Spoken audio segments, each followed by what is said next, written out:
បាទក្នុងវីដេអូថ្ងៃនេះគឺមានតែអ្នកជួស្រែអ្នកធ្វើស្រែចម្ការទេទើបយល់អារម្មណ៍មួយនេះបាទជួបដើមើលមេឃមើលផ្កាយបដើបានឲ្យទៅរួចណា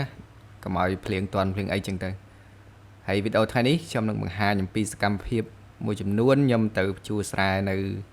បេក្ខខាងត្បូងម្ដងប៉ុន្តែប្រហែលជា30-40អាទេអត់ច្រើនទេដោយសារថ្ងៃនេះវានៅរៀងសើមហើយខាងនេះគឺរៀងគេព្រុសហើយអញ្ចឹងព្រុសមួយគេបដាទៅវារៀងស្គួតតិចហើយជួជាប់ផាខ្លះអីខ្លះចឹងទៅ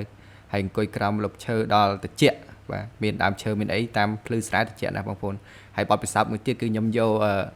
ស្រាំដៃអ្នកចាំទីរបស់ខ្ញុំហ្នឹងគឺទៅសាកល្បងក្នុងការភ្ជួរហើយខ្ញុំភ្ជួរស្រាំដៃចោលអត់មានយកទៅភ្ជួរនៅអញ្ចឹងអីណាយកប្រើអស់លទ្ធភាពជួស្រាប់ដៃចោលហើយបងប្អូនអើយលេងបាល់ឥឡូវនេះគឺ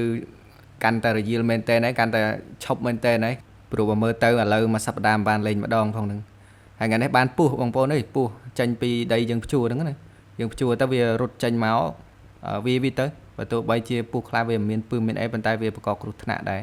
អញ្ចឹងយើងវាហើយអ្នកខ្លះគេក៏មិនហូបតែសម្រាប់ខាងខ្ញុំគឺហូបសឹងអាទាំងអស់ហ្នឹងឯងហើយយើងមើលសកម្មភាព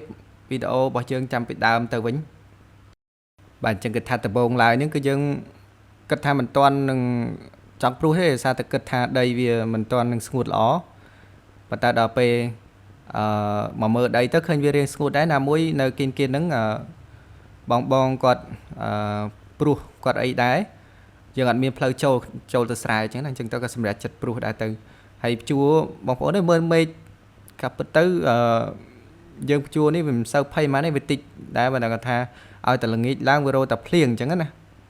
ហើយដូចខ្ញុំនិយាយអញ្ចឹងអានេះគឺដោយសារតែខ្ញុំថ្ងៃមុនមានបបិសោតមួយឈឺដៃពងដៃពេកអាស្រាំដៃធម្មតាហ្នឹងខ្ញុំសាកយកអាស្រាំដៃដែលខ្ញុំលេងបាល់ហ្នឹងណាខ្ញុំទុកចោលវាដោយសារវាចិត្តលហែកអស់ដែរនេះនៅហ្នឹងណា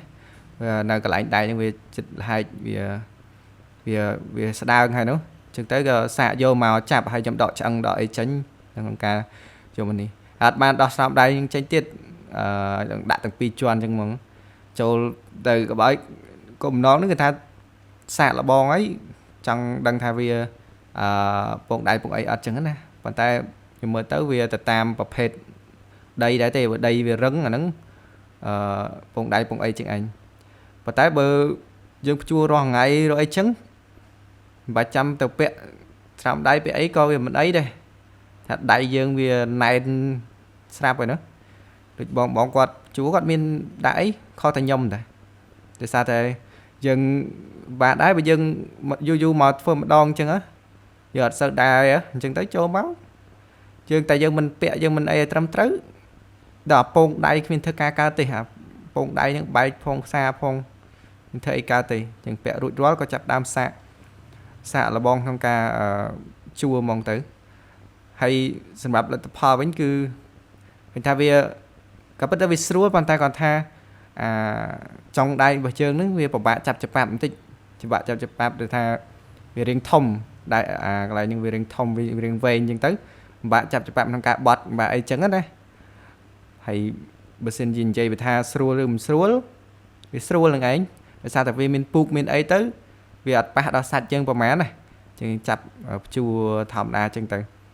ហើយសាកលបងនេះចាប់ដើមសាកលបងក្នុងការភ្ជួរហើយភ្ជួរក៏យើង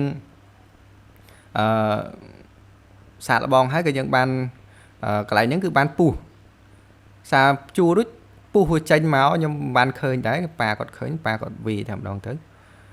ភ្ជួរអាពេលដែលភ្ជួរហ្នឹងមានទាំងកណ្ដុរមានទាំងពុះចេញមកបងប្អូនតែវាតូចកណ្ដុរតូចយើងអត់យកនឹងវាចោលទៅដោយសារវាបំផ្លាញស្រូវស្រែពេកហើយខ្ញុំមិនសូវជំនាញទេខាងជួរហ្នឹងជំនាញតែខាងមើលខាងថតអីហ្នឹងជំនាញហើយយើងក៏ចាប់ដើមភ្ជួរទៅក៏ពិតតិចទេថ្ងៃនេះប្រហែលជា30-40អាទេហើយភ្ជួរហើយមុនបងនឹងស្រែគាត់ច្រើនអញ្ចឹងណាភ្ជួរហើយមុន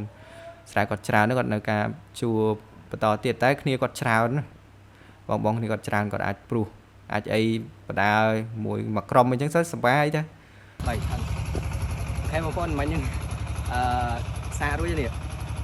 chưa làm đây đi từ chú ấp chư đây còn tay việc bạn chặt chụp bạn thích việc thông chưa đây thông mà nếu nhầm đọc ăn cho nhá bây giờ mình sẽ ăn đấy bạn đi mình vậy còn tay ăn nên chữ đại chữ ấy để sửa một phụp hay mà nhớ chút chúa phụp đang phụp sấy này quay cái này tôi sang từ rồi